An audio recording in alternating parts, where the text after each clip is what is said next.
Então vamos começar a discutir os critérios para o equilíbrio de fases. Lembrando que a gente vai ver inicialmente, processos sem mudança na composição. Por exemplo, água, quando passa do estado líquido para o estado gasoso, há uma mudança de fase, né? Sai do estado líquido e vai para o estado gasoso. Mas a composição do sistema não altera. Por exemplo, água, que é H2O, continua sendo água H2O, né? Não há uma reação química, não muda a identidade da substância. Então, como a gente avalia o critério de equilíbrio de fases nesse tipo de processo, né? Aqui para deixar claro, equilíbrio de fases, como o nome sugere, né? A gente vai investigar quando as condições, né? Quando há um equilíbrio. Nesse exemplo aqui, se a gente for pegar, por exemplo, entre o estado líquido e o estado gasoso. Né? O que faz uma substância numa dada temperatura ir do estado líquido para o estado gasoso e vice-versa? Né? É isso que a gente quer investigar. Né? Quando uma fase é mais estável que a outra. Isso que eu quero dizer com um estudo de equilíbrio de fase.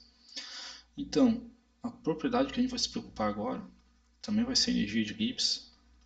Só que agora a gente vai dar uma olhada na energia de Gibbs molar, que tem esse símbolo G e M subscrito, né, para indicar molar, assim como a energia interna molar, a entropia molar, etc. E assim como essas outras funções molares, ela nada mais é que a energia de Gibbs por mol de substância. Tá? Deixa eu botar aqui uma legenda do lado. Ela é a energia de Gibbs por mol de substância.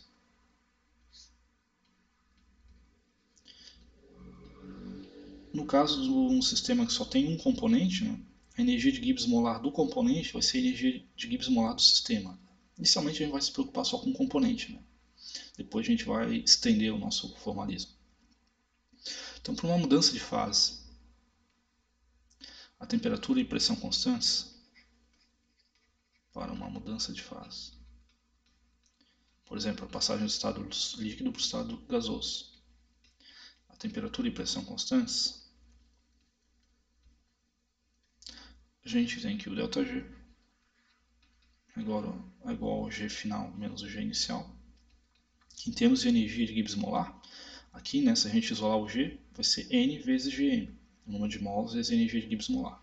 Então a gente tem que N vezes Gm. Botar aqui, vou mudar a notação aqui para indicar que o final aqui vou botar entre parênteses 2 e N Gm1. Eu só mudei a notação, tá? De G1 eu botei para G entre parênteses 1.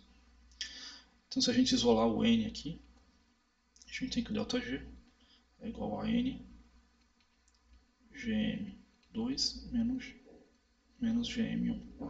Então ΔG para o processo, para a mudança de fase, usando a energia de Gibbs molar, né, o Gm, vai ser o número de mols vezes a energia de Gibbs molar do estado final menos a energia de Gibbs molar do estado inicial.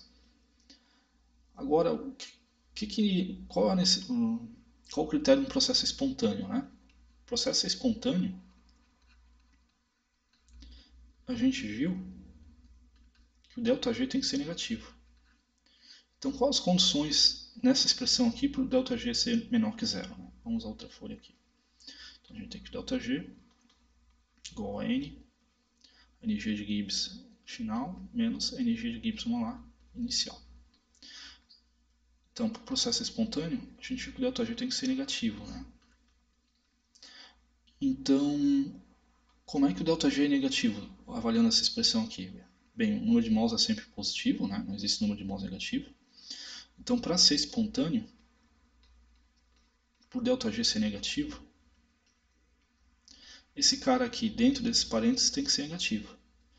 E esse cara aqui é negativo se o Gm1 for maior que o Gm2. Porque daí esse aqui, o Gm1 que tem um sinal negativo, vai compensar o sinal positivo do Gm2. Então, para ser espontâneo, Gm1 tem que ser maior que o Gm2.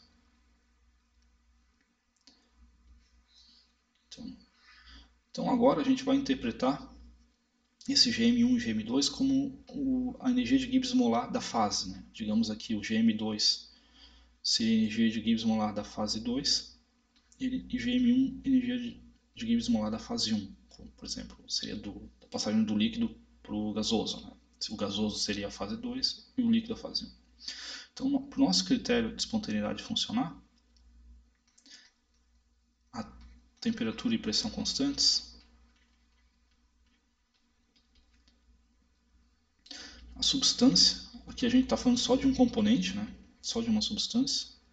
A substância sempre vai migrar ou sempre vai tender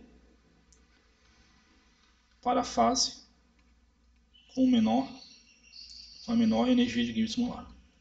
Deixa eu colocar aqui direitinho. Para a fase com a menor energia de Gibbs molar, o menor GM. Porque por ΔG ser negativo, o GM final, que é esse cara aqui, tem que ser menor que o GM inicial. Né? O GM inicial tem que ser maior que o final.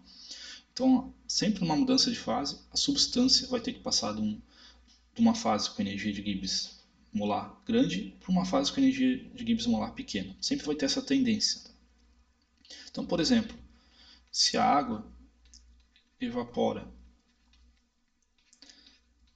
acima de 100 graus Celsius em 1 atm, ela só evapora porque a energia de Gibbs molar da água no estado gasoso nessas condições é menor que a energia de Gibbs molar da água no estado líquido. Na verdade, exatamente a 100 graus Celsius em 1 atm, a energia de Gibbs molar das duas fases é igual. Por isso que ocorre que essa é a temperatura de ebulição, né? A temperatura em que há a passagem do estado líquido para o estado gasoso. Mas a partir de 100 graus Celsius a 1 atm, a água evapora, porque a energia de Gibbs molar na fase gasosa é menor que a energia de Gibbs molar na fase líquida. Então, sempre quando uma substância muda de fase, ou de sólido para líquido, ou líquido para gás, ela está mudando de fase porque naquelas condições de temperatura e pressão, a energia de Gibbs molar da fase final é menor que a energia de Gibbs molar da fase inicial. Então essa é a tendência geral. Para dar temperatura e pressão, uma substância sempre vai para a fase com menor energia de Gibbs molar. Lembrando que a gente está comentando só sistemas, né, com um componente.